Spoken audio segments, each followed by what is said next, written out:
Gentlemen, welcome into the special Thursday edition of the Friday show. No show tomorrow because it's the 4th of July holiday, of course. It falls on a Friday this year, so that's why we're doing the Thursday special edition of this. And Joe Ferretti, speaking of baseball, he's our leadoff hitter. Batting first, Mr. Joseph Joey Torts Ferretti. Rob, as I'm watching television and reading what I can online, we see the kabuki theater that's taking place in Congress over the tax and spend bill that came from the White House and undoubtedly is going to be passed, regardless of whatever rancor you see being exhibited on television. It's going to pass, and it's going to pass in time for the president to have a signing in the White House on July 4th, which was what was intended all along. But as we look at this fight, it's clear to me that the big issue underlying the current budget bill is, once again, the fight over the government's role in health care.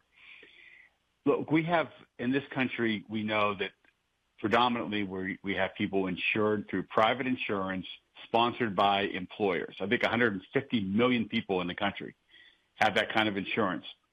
Medicaid and CHIP have about 70 million. Medicare has 67 million. We have 25 million people currently uninsured in the country. And we also know, and I'm not going to repeat all these statistics, but it's clear that the system, our healthcare system, performs very poorly. We don't get bang for the buck here. We have the lowest life expectancy at birth, the highest death rate for treatable conditions. We have the highest rate of chronic illness sufferers and the highest obesity rate amongst high-income countries.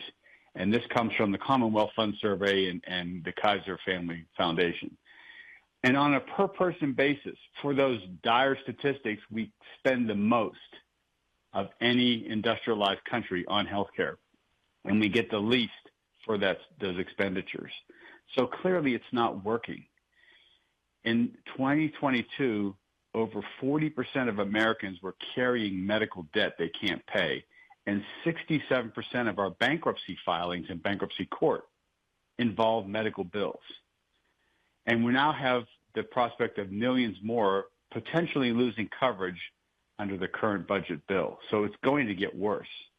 A Gallup poll from just 7 months ago, guys, indicated that 62% of Americans believe that the U.S. government should provide health care coverage. Now, we're split in this poll. We're split on whether the government should actually run the coverage or a big national agency should administer the program. But by more than 6 out of 10 people, the support here is for government-run health care to deal with some of the bad statistics that we currently suffer from. So the issue here is clear. Republicans, as they traditionally have, want to cut back on social safety net programs like Medicaid and Medicare, and the progressives are resisting that. And this fight has been going on for decades. Now, the little twist that is occurring here, which I find interesting, is that we know that Trump is in office due in large part, to the support of people making $50,000 or less across the country. Yet those people disproportionately will be hurt by this budget bill and the potential loss of Medicaid coverage. So that's a little political twist here that I find interesting. So bottom line here, the questions I have this morning is this current budget bill the direction the nation should go in terms of how we administer health care coverage in the country, since clearly the effort is to cut back on government-sponsored health care? And secondly, will there be a political price to pay for going in that direction? All right, Delegate Michael Haidt, why don't you lead us off with the answers to Mr. Ferretti's questions? So is this the direction that we want to go with health care? I would say yes. You say that our system is a broken system and we're unhealthy, and to paraphrase somebody else's terminology, we have the worst healthcare system in the world except for all the others. And the last thing we want to do is have one great big government healthcare system, single payer system, government run healthcare. Because if you look at a lot of the other countries, they have that and it's not working. Individuals who need services are coming to the United States to get them. Are other countries healthier than the United States? Yes, but I think a lot of that is not due to health care, but it's due to culture. United States, we have become fat and lazy. We don't eat well. We don't exercise well. So you could look at cultural differences to determine whether or not we're less healthy than some other countries. I don't think it has anything to do with the health care itself. Free health care is not free. All these other countries that have free health care, somebody's paying for it. And it's the individuals within that country that are paying for it through higher taxes and higher costs of living. So I would say that, you know, the big beautiful bill has some flaws, but it's probably not as bad as everybody says. The cuts to Medicaid, in large part, are to those who are requiring work requirements to access Medicaid, which I don't think is necessarily a bad thing, and cuts to the expansion. We didn't have this high of Medicaid for 8 years ago because we expanded it from the 75-25 or 80-20 to the 90-10 that it is today. And that's why we need to have cuts. It's too expensive to have government-run health care. So I think the system we have, while flawed, is still the best in the world. Mr. Schultz? Yes. One of the biggest problems for people in the sound and within the range of this radio station is that our state is already underwater on health care. We're already facing a real crisis. When these Medicaid cuts hit, rural hospitals and nursing homes are going to close. And the important thing about that is not just that the Medicaid recipients will not have a place to go, or perhaps coverage if they can go to a hospital, but it's the bigger problem. And there are a lot of us who have health insurance who don't think of this, but once the hospital closes, I don't care what kind of insurance you got, you ain't going in there and getting medical treatment. So we have hospitals like, there was a recent story I think we talked about before about Hampshire County, where the Hampshire County Hospital is the second largest employer in the county. I checked last night, Valley Health's War Memorial Hospital in Berkeley Springs is the third largest employer in Morgan County. So as you cut these benefits, we know with nursing homes, 75% of all the beds in West Virginia are paid for by Medicaid. You cut that, and that number of 75% is going to have to go down. And to the extent that your nursing home is in a very poor place, poor old mama's coming home because they're going to close the doors. And that even if you have the capacity to pay cash for your nursing home care, once they go bankrupt, there's a lock on the door. You're not getting in there, so you have to come home. I still am waiting for any of our federal elected officials to tell us what the plan is for that. They are hoping that the 70% of people who voted for the politicians who have passed this, they are hoping that they won't notice. Well, boy, that's quite an assumption about those folks. I think they're going to notice when mom comes home and when grandpa comes home. And so, you can talk about whether we need a socialized medical care system. I think Joe's statistics are correct that our outcomes with this supposed free market in medical care are not as good as the outcomes in other places. On the other hand, we do have, perhaps because of the free enterprise nature of it, we have some advanced care that other people in other countries come here to get.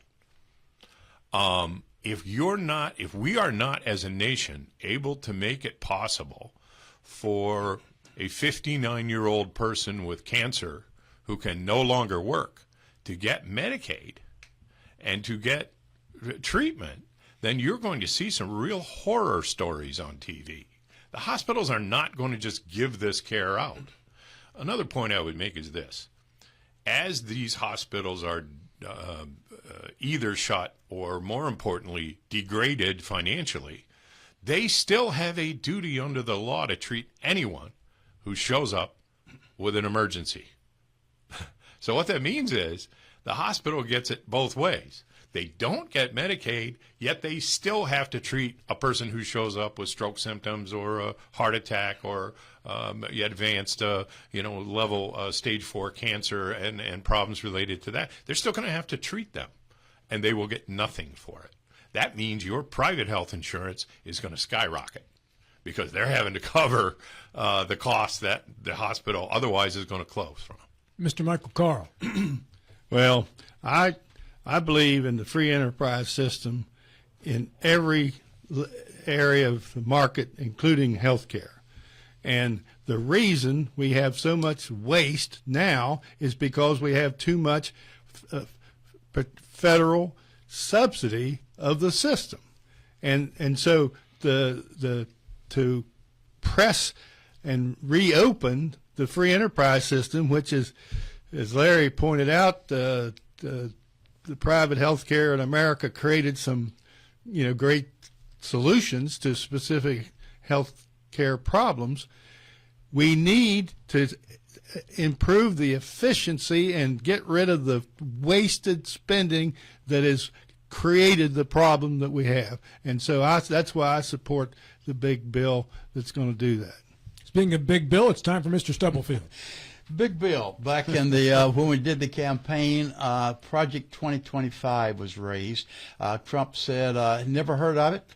Don't know anything about it at all." It's interesting to see that the big beautiful bill mimics Project 25 practically to the letter. Every major issue in Project 2025 is now being reflected in the big bill. I think that we tend to vote with a pocketbook or tend to react with a pocketbook more than anything else. We also tend to look at numbers in general without the individuals. I had a neighbor who, prior to Obama's health care, had a huge knot on the back of his neck. We said, "You need to go look at it." He said, "I can't afford it. No insurance at all." Well, by the time Obamacare came in, he went to the doctor and said, "You should have been here 6 months or so ago. We can't do anything about it." Our USAID program, which is people want to criticize, was doing massive amount of good worldwide. That is something of the past now. Elections have consequences. What we're seeing now are the points that the Republicans have been trying to make for the last several years. They see an opportunity, and they're taking full advantage of it. That's what elections are for, though. We do need to get a handle on our health costs. They're being targeted right now about cutting Medicare. What is not being targeted is our prescription drug cost, the highest in the world. But yet Big Pharma has a tremendous amount of influence. That's not on the table. That's not been discussed with great big beautiful bill. Mike, that's free enterprise. And in that case, free enterprise is protecting Big Pharma at the expense of those individuals on Medicare. I don't know the solution to these. I wish I did. I just see that what we're doing now is a pendulum shifted with the election. Again, election has consequences. It shifted the pendulum to one side, and it's fairly hard over to one side, and we're going to see things passed, things enacted that I think will have long-term consequences. Before we go back to Joe real quick, just something that Larry mentioned, that these rural hospitals will start closing with the cuts to Medicaid. Just want to point out that these rural hospitals were built and were running way before the great expansion of Medicaid. Joe, back to you. You have to unmute first. Yeah, the backwards thinking that is taking place in Congress about Larry's point on the rural hospitals is amazing to me. They actually discussed, I think, in the U.S. Senate, and I don't know if it made its way into the bill or not, but they're talking about a fund of $50 billion to help these rural hospitals who get hurt by the loss of Medicare recipients as patients. Why just have a fund to pay these hospitals off if they're coming up short on money? Why not give the money to the people and let them get care? I mean, that makes no sense to me whatsoever. But that's the patchwork efforts that are being done now to kind of make this whole bill palatable. And it to me, it's just backwards thinking. But a couple points. Look, I don't mind disclosing this, because to me, it's evidence of how unsustainable the current program is for healthcare in this country. I pay over $25,000 a year for my health insurance policy with a high deductible policy. I've never had a broken bone. I've never had surgery. I take a low milligram statin to control my cholesterol, and that's it. And my wife is healthier than me. And yet we pay through the nose for health insurance coverage because we're self-employed and we pay for our own insurance. In the marketplace, I don't know how people are going to afford that going forward. It is unsustainable. And so I am concerned about the current direction that the budget talks are taking in cutting back on government-sponsored health care. We have successful government programs. TRICARE insures people in the military service. The VA insures people who are out of the military service but need medical care. Those programs are run successfully. Medicare, with all its faults, I'm sure Mike Carl would agree, is a wonderful program for our retirees. And a lot of people like me, you almost wish your life away hoping to get to Medicare age because of the cost of private insurance. So I don't know how sustainable the current program is, and I don't know that it's all that wrong to be questioning the current program when we see the outcomes we currently get. There's a Yale study out there from 2022, Yale Public School of Health, which did some dynamic studying of what would happen if we had government-run health care and people didn't have medical bill debt, people didn't have to file bankruptcies, and the study showed that the economy overall would be better off, despite what would be significant expenditures at the government level for health care. Overall, the economy would do better because of the savings that people would have on their individual expenditures towards their own health. So there is support out there for going in a different direction, but clearly, despite the political winds that are going to affect people who supported Trump the last election, despite those folks going to be suffering from this budget bill, it's going to pass, and we're going to see less people insured, and I don't know that's the right direction. I'm confused, so maybe the room can help me be less confused. I welcome you all. We'll be happy to, Rob. I welcome you all to this challenge. So every interview that I've seen Republicans or heard regarding Medicaid cuts, this goes from the Speaker, Johnson, all the way down to whatever Republican member of the House that they put on television or the Senate. And the script is the same. The only thing that we're doing to Medicaid is we're making people work to get their Medicaid. The only people getting kicked off Medicaid are the people who aren't working. It's healthy people who are freeloading. That's who's going to be affected by this. That's it. So if that's the case, why are we so panicked over rural hospitals closing and so many people losing health care?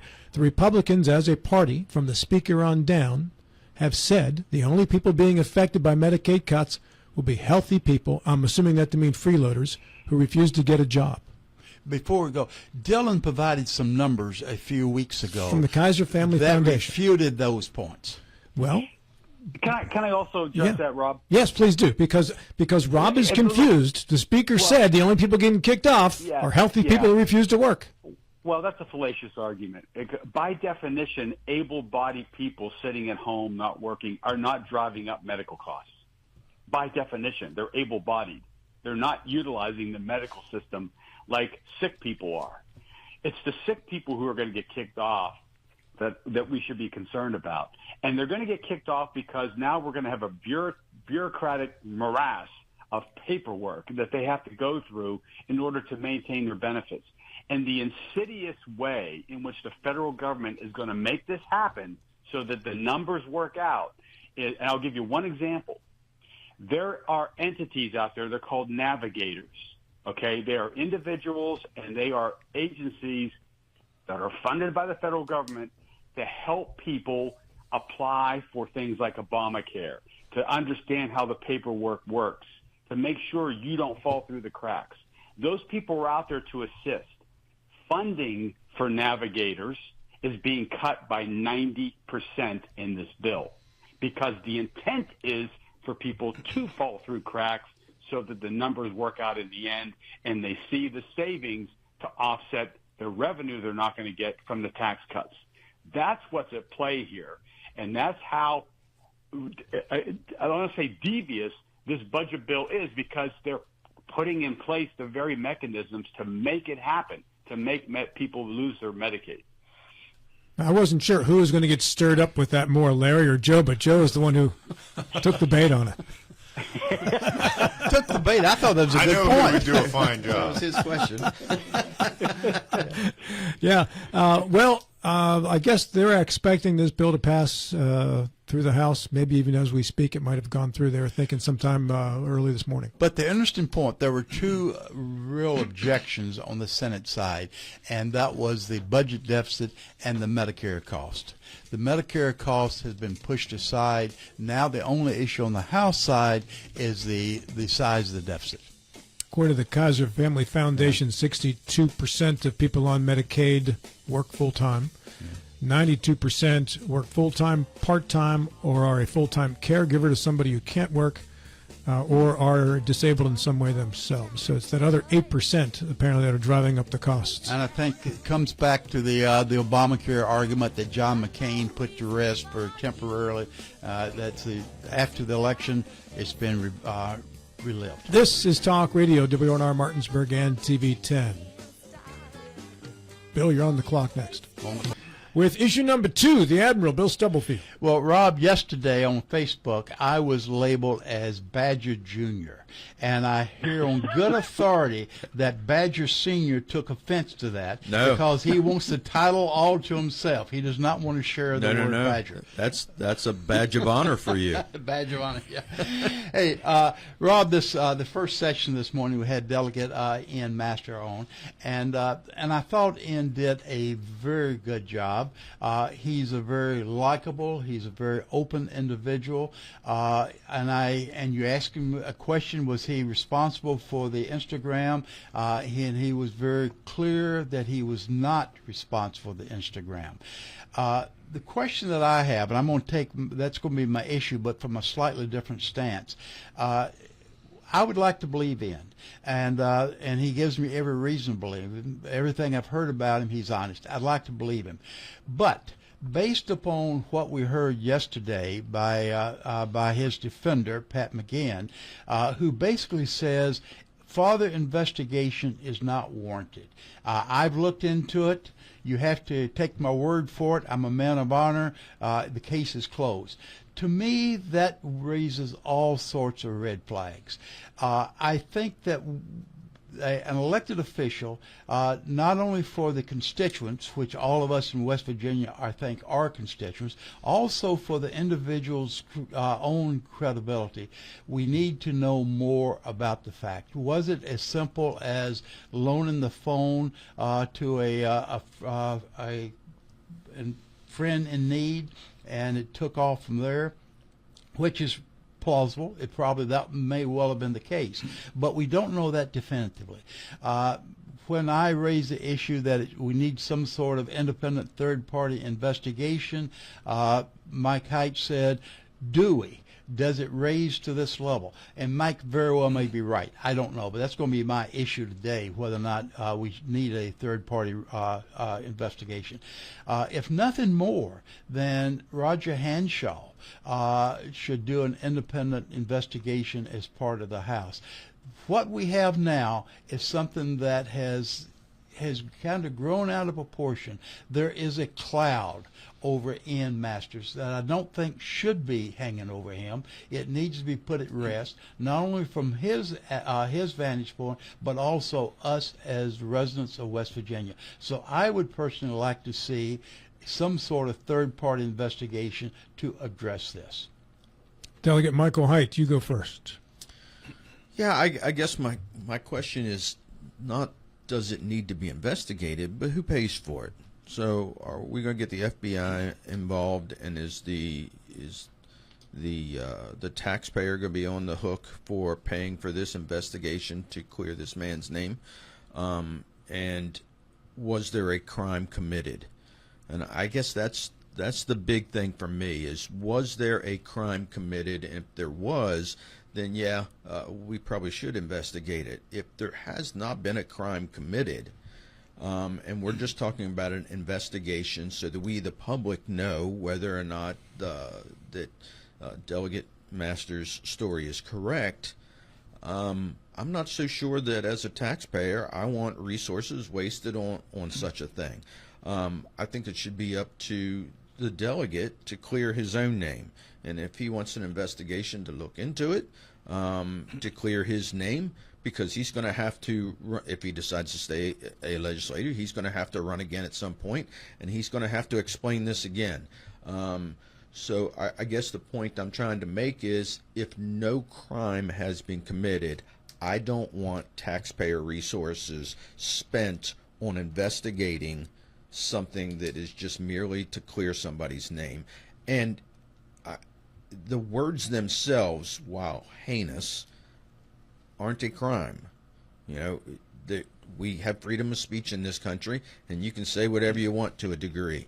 So the terrible words were uttered, but they weren't a crime. The usage of a delegate's name associated with them may or may not be, and I'm not so sure that they are. And I think that's the question that really has to be answered here before taxpayer money is used to investigate this. Joe Ferretti.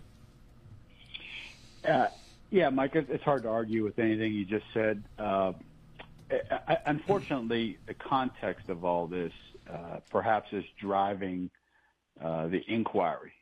Remember that Mr. Masters is in the position he's in because his predecessor also went to electronic communications and made some threats and questionable statements. And while of different kind in character here, I don't mean to compare the two. What was on Mr. Masters' phone or other phone or previous phone, whatever, it is troubling. But I think the solution lies with Speaker Hanshaw and the legislature as a whole. I have not done the research, do not know if this is somehow some criminal act, misappropriation of a elected official's communication device and intended misrepresentation attributable to that elected official. I don't know if that rises to the level of crime. I have not done the research. But perhaps the answer lies with Speaker Hanshaw and whether or not he feels that within the body of the legislature an investigation is warranted just to clear this delegate's name and to make sure that we have the people representing us in the state of West Virginia who are worthy of our trust and our delegation of our interest in terms of representative democracy. So perhaps that's where the solution lies here, but I suspect the wheels are still going to continue to turn, and we'll see where it leads us. Mr. Carl. Well, I have to mostly agree with Mr. Haidt, but even more so, I pay a fair amount of attention to things policy related issues that go on at the state level as well as the federal level, and to me this is meaningless and it has no, it hadn't triggered a degree of interest in from my perspective at all. Mr. Schultz. Yes. First of all, with regard to what Bill said, Mr. McGeehan says he's a man of honor. Well, sorry, but I'll be the judge of that, just like with Ian Masters. The question is, where are we going to get the data? Now, certainly our law enforcement people spend a lot of time investigating a lot of stuff that may or may not constitute a crime. And so that by itself shouldn't stop it. The other point that I guess I would make is I believe there must be, and I'm not a tech genius, I'm barely competent myself to run my own phone, but there has to be a way that for not very much money, you could have an expert go through this stuff. And I don't think it would be that expensive for Ian Masters to find out. I'm not going to, and I don't think a great number of people are going to, I didn't hear the interview, but just take Pat McGeehan's word that this is a great guy and we shouldn't do this. It's under his name, it's his account, he admits it was his account, and so it bears further investigation, whether personally by Mr. Masters himself with the help of an expert or by law enforcement.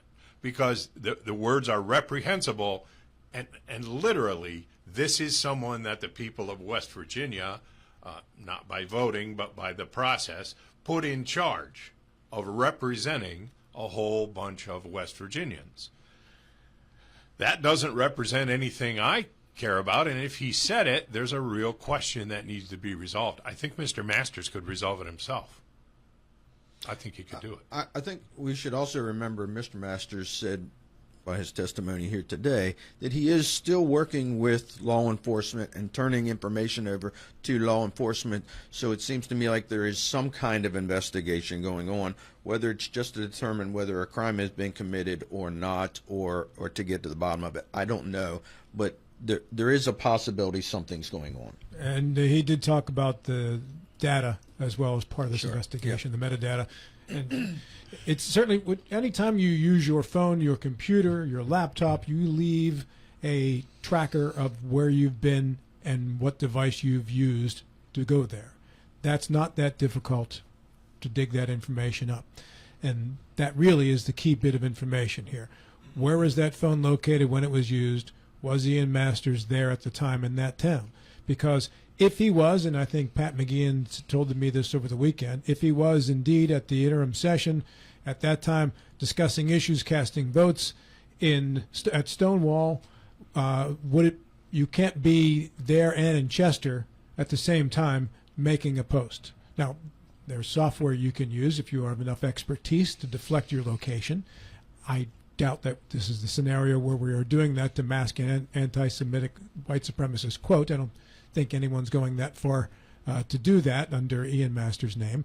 So really, with a very quick bit of investigation, this could be put to bed.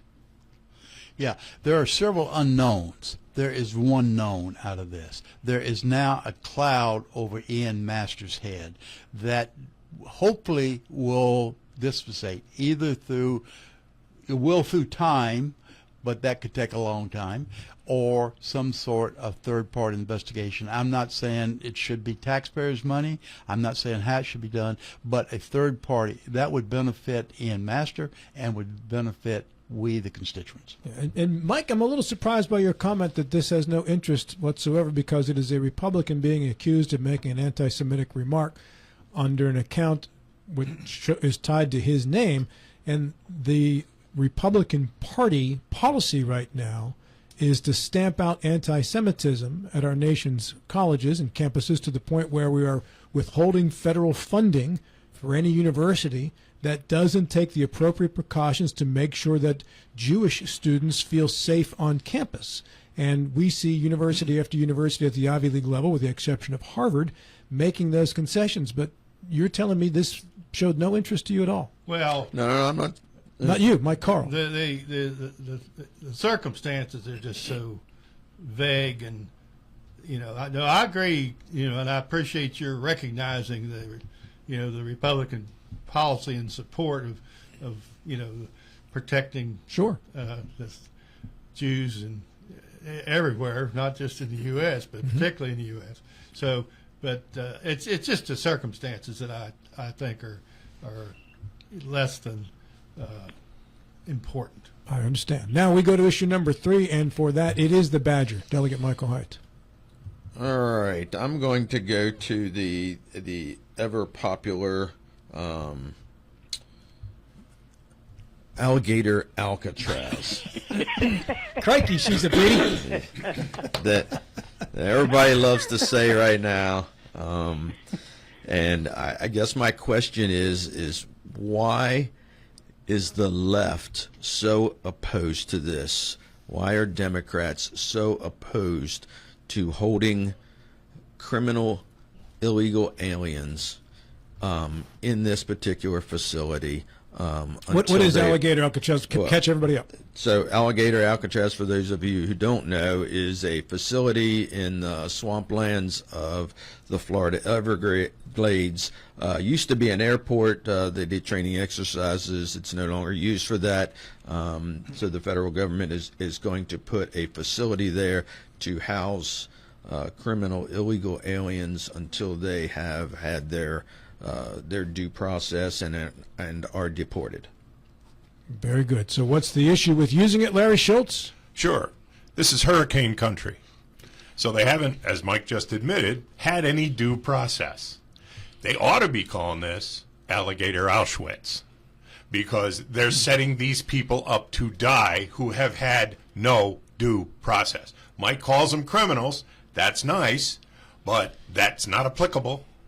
Well, sure it is. They're illegal, right? They're here illegally. That's a crime. They've committed a misdemeanor. So are we going to start putting still a people crime, who get right? a traffic ticket in 10 cities in a hurricane region? But it's a crime. So we can call them criminals if they've committed a crime. Yeah, but of course there's been a lot of lying about that. There was a lot of lying. Are they by here Donald Trump. illegally? Then Sure. they're criminals. Sure, and So we can call them criminals. We may find out about Elon Musk in that regard as well. We and may. maybe even Melania Trump, right? We may. So if they are going to use that terminology, you don't get to call anybody a criminal until they have had the due process of law which results in a conviction. You said, are they illegal? I think a good number of them are, but that even isn't established. They have done this to United States citizens because it is a sloppy, reckless situation where they do not care about the rights of these people. There are U.S. citizens who have been sent to detention centers in Louisiana and other places. And it's outrageous, without a bond, without a way to get out, that a person who is in fact not a criminal could be put in a tent city in a hurricane zone. That's insanity, and it's waiting for a travesty that could occur if the right storm comes along. By the way, hurricane season is underway now. If the right storm comes along, that tent city is going to blow away into the ocean or into the swamps.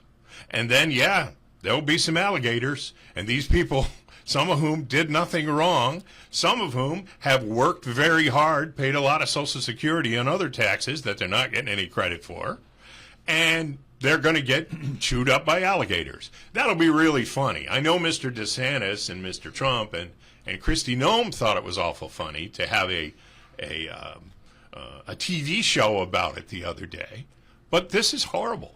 This is not in adherence to the law of the United States and the Constitution of the United States. They have been denied due process. We generally say, until your hearing, you get a bond. We're not getting a bond in this case. We're getting a tent city in a hurricane zone. It's insanity. Mike Carl. Well, whether they're U.S. citizens is the issue. You asserted that they are. You just assumed that they are. And some of them are. And that's ridiculous. Well, some of them actually are. And it's clearly the government, has a responsibility to protect detainees, from hurricanes. There's no question about that. And we haven't had a violation of that obligation yet, and I don't think we will have. But the point is that they are not, if they're illegal immigrants, they are not U.S. citizens, period. And that is the whole issue, and that's why they're being detained like they are. Bill Stubblefield. Yeah, I'll go back to the statement I said earlier. Elections have consequences. Immigration has been the number one priority for the Republicans for the last 10 or 15 years. With this election, the Republicans have the upper hand and they're taking full advantage of it. This is kind of somewhat in contrast to what we've seen in our 250 years of our American history. In fact, emboldened on Statue of Liberty. Give me your tired, your poor, your huddled masses yearning to breathe free. Alligator albatross is a symbol. It doesn't make any difference to us. It could be in the pastoral cornfields of Iowa. It's the image of how these folks are being round up with the intention of deporting them. Some cases with trials, other cases not necessarily with just a puppet trial.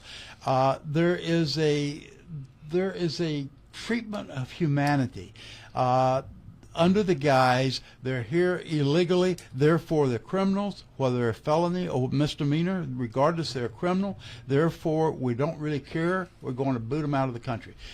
That is what we're doing today, but again, that's not what we've been doing for the bulk of the last 250 years. And that, I think, is what's troubling to several people. Joe Ferretti. Well, I think if I was to define what the arguments are from the left, I think they're twofold. One is, where's all the money coming from to do this?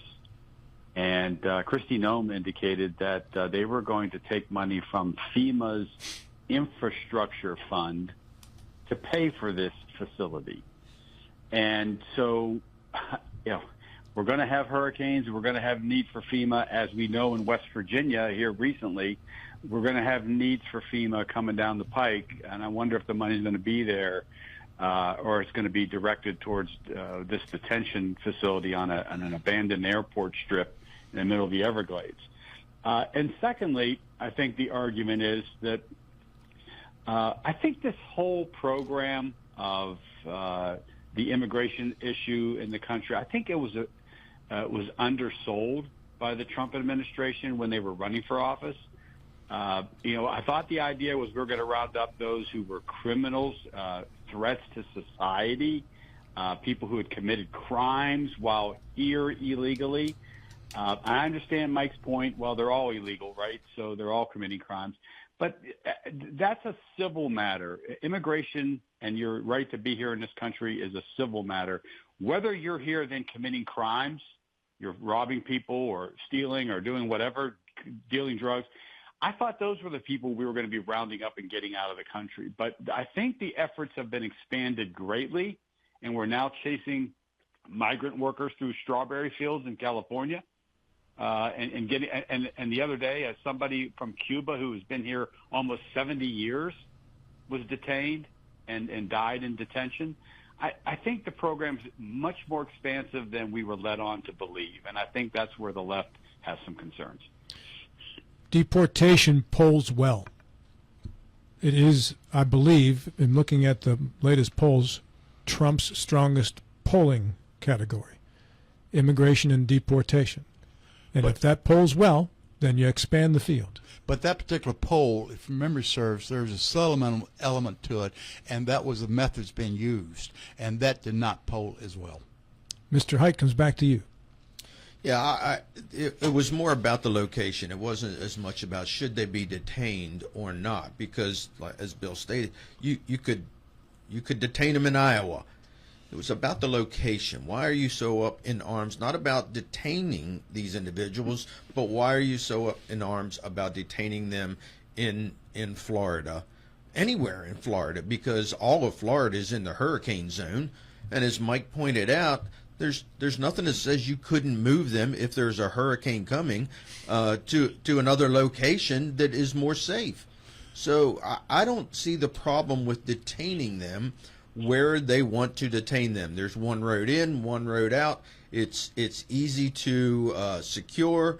There were a lot of reasons they picked this particular location, and I don't particularly have a problem with it. And as Bill, to your point, give us your huddled masses. They still came in an orderly fashion. They came through the ports of New York. They were secluded over on Ellis Island for a period of time. It was orderly. This is not orderly. All right, we're going to wrap this segment up here. I appreciate all of your participation. We have the home stretch coming up with Larry Schultz and Mike Carl on the clock. All right, here we're going to wrap it up with the Irish Rovers, sir. Everybody. Humpty-back camels and the chimpanzees, cats and rats and elephants and shoulda born. Oh, the loveliest of them all was the unicorn. There's some Irish brogue for you, Mr. Height. There we go, folks. Welcome back to the program. It's the Gilligan's Island theme here, and for two reasons. One, Bill learned all of his admiraling from this show. And I learned it well. From Gilligan or the skipper? Which one? And this is Sounds like Thurston Howell III, actually. Speaking of which, that takes me to the reason. The reason we play this is because Jim Backus passed away this date, 1989. He was Thurston Howell III. Yeah. Lovely, darling. Yeah. Joe Ferretti joins us via telephone. Joe, welcome back. Thank you. And we also have Mr. Michael Height. Good morning. Mr. Michael Carl. Good morning. Mr. Bill Stubblefield. And a good morning. And with issue number 4, Mr. Lawrence Schultz. Yes, thanks for having me. Because of earlier erosion of some of my topics, I'm left with this one, which I may have chosen anyway. As of April 2, 2025, we were supposed to have 90 trade deals in 90 days. Some of you may recall Peter Navarro saying 90 deals in 90 days. Thus far, I originally said we only have one, but certainly it's in the single digits. And the deadline, I think, is Tuesday of next week. So already the White House, of course, as they often do, having told us some catchy phrase like that, we get down the road and they say, well, it may take a little longer. So here we are. The question is, do you think we're going to have 85 deals cut in the next week or the next 4 days, 5 days? Or do you think it's more likely that we're going to get dragged on and on and on through this while the uncertainty for small businesses who are wondering about what's going to happen with these tariffs continues? Joe Ferretti. Well, Larry, what you just said is couldn't be truer, which is the uncertainty that business is operating under now is what's creating a lot of the problem for the president with regard to his relationship with the Fed, which we know is strained at best. The Fed's not willing to move on interest rates because, as was explicitly stated by the Fed chair, the uncertainty of the tariff regime under the current administration. And we have the 90 deals in 90 days, which was never going to happen. But what we also know in mid-July, the extension on a lot of these tariffs that the president granted to many countries across the globe, those extensions are supposed to expire, meaning that a lot of tariffs are going to come into play, unless the president extends them again, which I suspect he will, because it's clear that these tariffs are having a detrimental effect on business. They don't know how to plan. They don't know how to handle or price their inventory because they don't know what they're going to be paying when these goods come to shore. So the bottom line here is this problem that the president has with the Fed and interest rates is not going to resolve until he resolves how he's going to address tariffs. And right now, I don't see a direction on that. So I think we're just going to see more uncertainty going forward. Mr. Michael Carl. Well, first of all, there's inherent ambiguity and complexity with this situation. Excuse me. But earlier this morning, I heard a signal from the Federal Reserve that they might lower the rates within the next few weeks.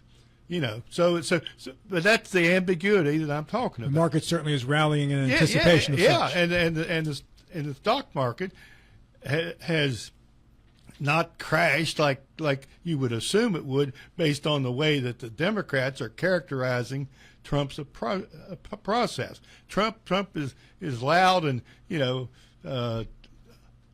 says a lot of stuff, but his process is not hurting America. It's moving in the right direction, and I'm confident that we'll see a lot of economic progress, not just in the United States but worldwide, as a result of his efforts. Even though the way he talks and exaggerates, it's just part of his style. But there's a lot of objective indicators that say that it's not going in the wrong direction. It's going in the right direction. Mr. Stubblefield. Mike, you say that. The polls say just the opposite. I know you don't agree with the polls. You have a poll of your own. But 77% of the population feel that we're running in the wrong direction. So there's some concern there. You also look at the job market. The unemployment is higher last month than it's been in the last 3 or 4 years. There are troubling notes there. But going back to, I think, the original question, my sense is that Trump talks and says what he wants to say off the cuff. Some of it's based upon the information he's provided. A lot of it's based upon his gut instinct. He trusts his gut. And to be fair, there have been times that's proven to be correct. There's also times that causes uncertainty. And I think in some of the economic arguments, some of the economic domains, that is uncertainty. But he's also, on the foreign as well. I find it very troublesome that for some reason he does not like Ukraine. He's pulling back all support from Ukraine. What's the country going to be able to do without the U.S. support? Not your question, Larry, but a concern. Proving once again that the Admiral answers what the hell he wants to answer, not what you ask. That's his view. You should have asked that question. His view of a free country. Mr. Wright. So, I just have to laugh. When Trump makes these bombastic comments like 90 deals in 90 days, Republicans just sort of giggle to themselves, knowing this is never really going to happen. Nobody on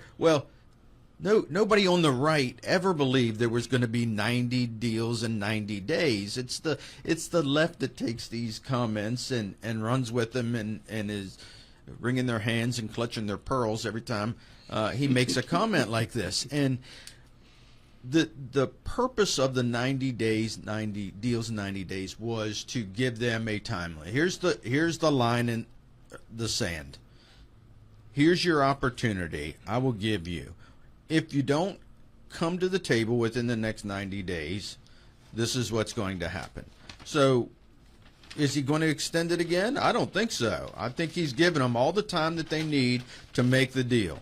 Now he's going to say, now you suffer the consequences. How's that going to affect our economy? I guess we'll find out. But if you look at the economy right now, it's doing pretty good. Even with all this uncertainty, it's doing pretty good. So I don't know why everybody gets all bent out of shape every time he makes a comment like this, because the people on the right just laugh.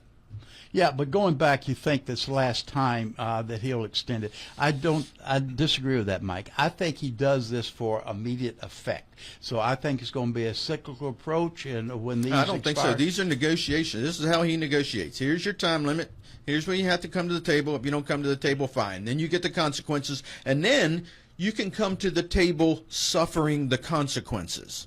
Give me an example where that's actually happened. An example. An example of how he draws the line in the sand? Yeah, where it's happened. Like a month ago when he bombed Iran. Here's the line in the sand. Yeah, well, Bam. Yeah, that was a big. That's a big one, right? Yeah, but the line in the sand was supposed to be 2 weeks down the line. It was No, 2 he days says you down the have line. up to 2 weeks, and then what happened? They bombed one of our bases in Turkey, and he says, "Well, yeah, you had your opportunity." I was talking about an economic front, where he said, you come to the table. There's a lot of this bluster, but I cannot think of a single example that it's actually worked to our advantage. Really? Because we have a Give me deal with example. the UK, we have a deal with Vietnam now, we have an agreement in principle with China. But let's stay with Vietnam. There was a trade deficit of less than 10% with Vietnam. What do we have now? It was like $120 billion. No, well, it's less than 10% if you look at the net. So $120 billion. Well, but what is it now? Okay, so they have a 20% tariff and we have none. That's the deal he just struck. 20% tariff on everything coming in from Vietnam, everything going from the United States into Vietnam, no tariff. What period. does that do with the trade deficit now? We'll find out, won't we? Now, here's my follow-up question to that, though, Mike. How does the consumer benefit from that deal? So 20% of everything that comes into this country, which, Joe Ferretti, your daughter's in the clothing business, is most of it's clothing, I'm guessing, or much of it. How does Vietnam? Yeah, Vietnam makes all the denim, all the jeans. Well, how does that benefit the American consumer if it's going to cost 20% more because of a tariff? How is that a win? Well, it's a win for the companies here in the United States who are selling in those other markets.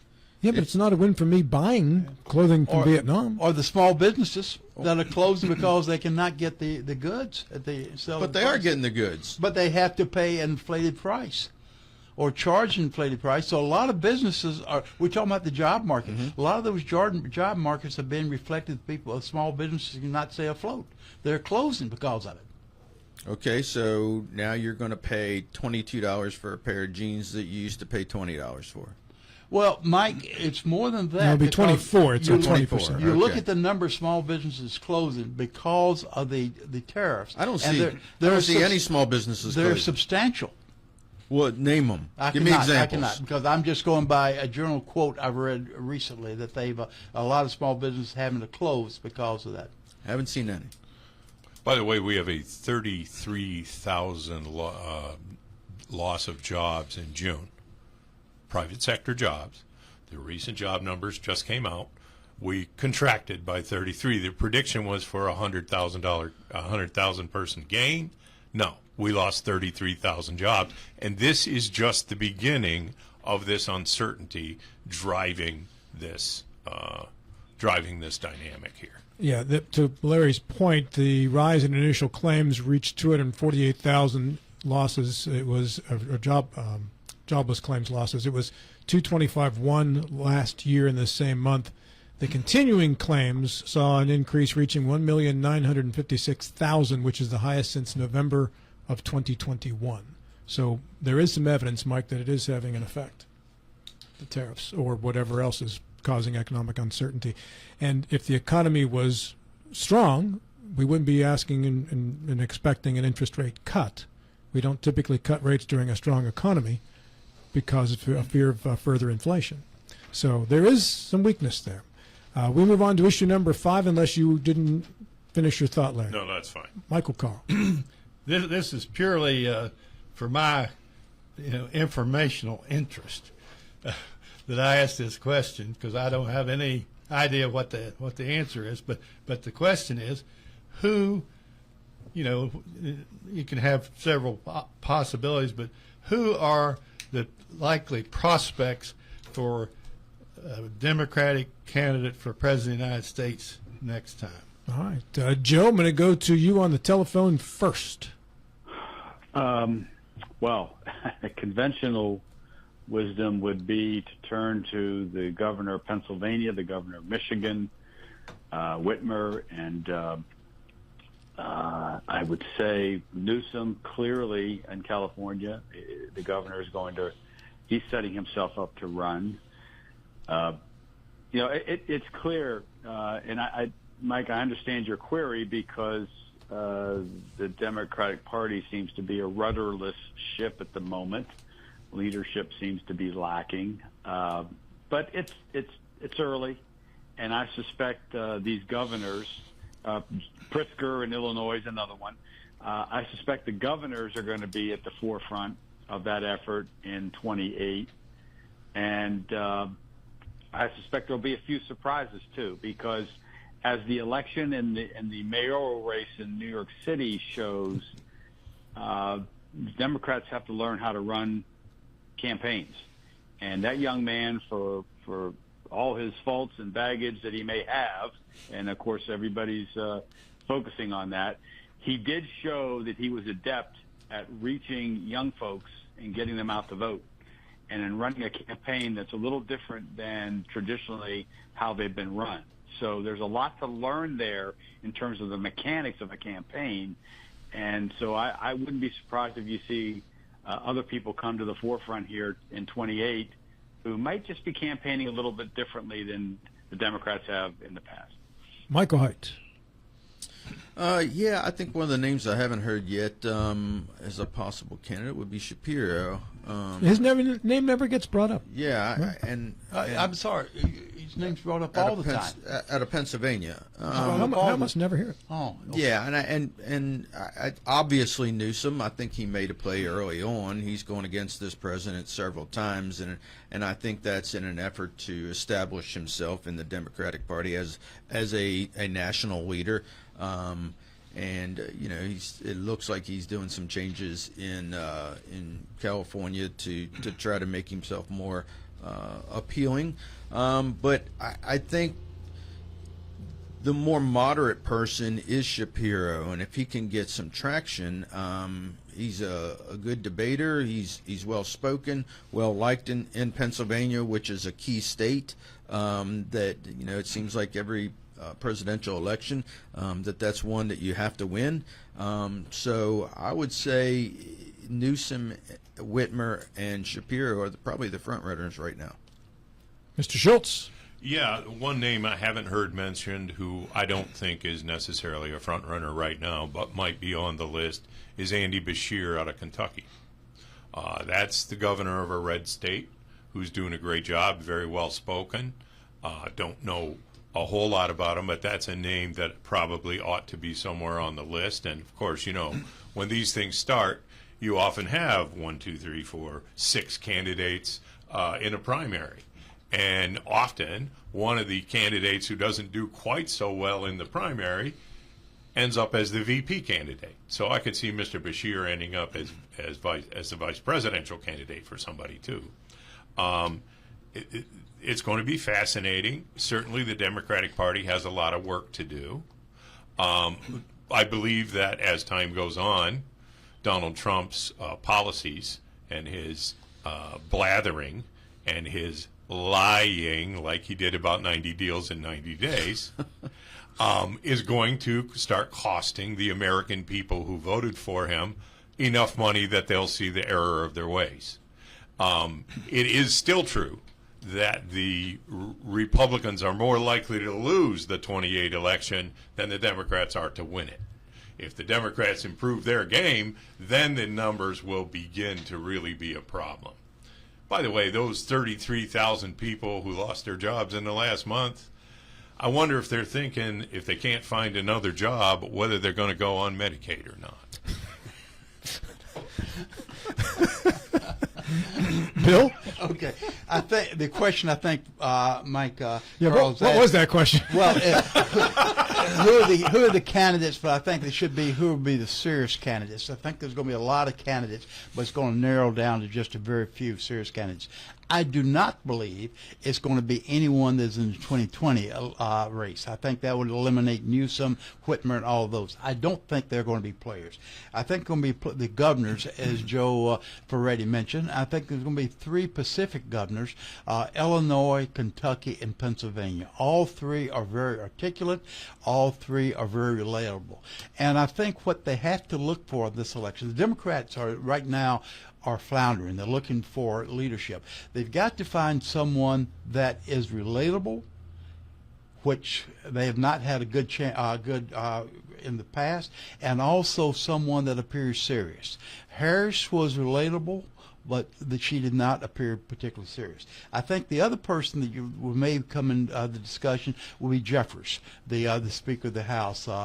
He's also very articulate, very serious. And also Wes Moore from Maryland, I think, is making a play. I think you're going to find it coming out of the governor's office more so than any other demographic. A lot of people talk about Wes Moore, and as a resident of the state of Maryland, let me just state that I've never met the man. I don't know the guy, but I know he did manage to turn a multi-billion-dollar surplus into a multi-billion-dollar deficit. So he'll fit right in at the national level. Dylan, You might have to switch parties, though. Dylan, you had something for us. I've got you a Emerson College poll from last month on polling for 2028 for the Democrats. Yes. Leading is undecided at 23%, but 16% Pete Buttigieg, then 13% Kamala Harris, 12% Gavin Newsom, tied at 7% Josh Shapiro, and a name I haven't heard mentioned yet, Alexandria Ocasio-Cortez.